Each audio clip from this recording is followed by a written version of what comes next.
आयला का बाप जो है वो तो अपने कमिटमेंट पर इतना ज़्यादा पक्का है कि उसे ये फ़र्क ही नहीं पड़ता कि उसकी बेटी पर ज़बरदस्ती ये रिश्ता थोपा गया है। आयला का बाप कहता है कि क्या हुआ, ऑन को आखिर ऑन में कमी क्या है।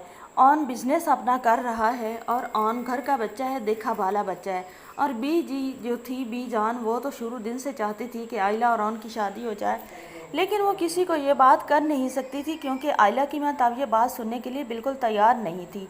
ऑन की माँ भी यही दिल में सपने सजाए राहत बेगम भी थी कि उसके बेटे की शादी आयला से हो जाए, लेकिन आयला का रिश्ता मांगना और ये सारा काम जो था बहुत मुश्किल था। आयला की माँ बात सुनने के लिए भी तैयार नहीं थी, लेकिन कुदरत को कुछ और मंजूर था। ऑन जो था उसकी मोहब्बत सच्ची थी, अल्लाह से मांगता था, उसकी वजह से आयला का रिश्ता उसके नसीब में आ गया। लेकिन आयला उसे बिल्कुल भी कबूल नहीं कर पा रही। आयला को जब उसकी माँ जाकर बताती है कि तुम्हारा बाप कह रहा है कि ये वलीमा किस खुशी में रुकवाया है, वलीमा भी अपने टाइम पर होगा और ये जो रिश्ता हो गया है अब इसके लिए कोई और रास्ता या कोई और ऑप्शन बचता ही नहीं है। अब बता दो अपनी बेटी को कि अगर उसने ऐसा वैसा कुछ करने की कोशिश की तो मैं सबसे पहले उसका गला दबाऊंगा और उसके बाद खुद को गोली मार दूंगा और पूरा घर का घर तबाह बर्बाद हो जाएगा। तो आयला की माँ जो है आयला से कहती है कि आयला मैं नहीं चाहती, मैं ना तुम्हें खोना चाहती हूँ ना तुम्हारे बाप को।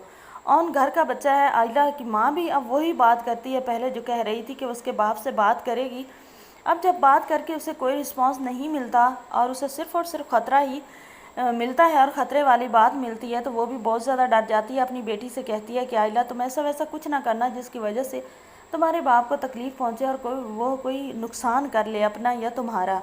अगर तुम दोनों को कुछ हो गया तो मेरा तो दुनिया में है भी कोई नहीं, मैं किधर जाऊंगी। मुझ पर रहम खाओ आयला, कोई बात नहीं, ऑन तुम्हारे नसीब में था, तुम्हें मिल गया है। और ऑन को अगर किसी चीज़ की कमी भी हुई तो हम उसको सपोर्ट करेंगे। तुम तो घर में रहोगी, इससे ज़्यादा खुशकिस्मती और क्या है कि अपनी माँ बाप के सामने हमेशा रहोगी। आयला इतना बड़ा ज्ञान अपनी माँ का झाड़ने के बाद वहाँ से उठ जाती है, रोती पीटती है। ऑन जब आयला के रूम में आता है तो आयला सारा गुस्सा ऑन पर निकालती है, उससे कहती है कि तुम पैदा होते ही मर जाते, मेरे लिए तुम पैदा हुए थे और फिर हमारे टुकड़ों पर पल के हमारे घर में रह के फिर मुसल्लत भी मुझ पे कर दिए गए हो।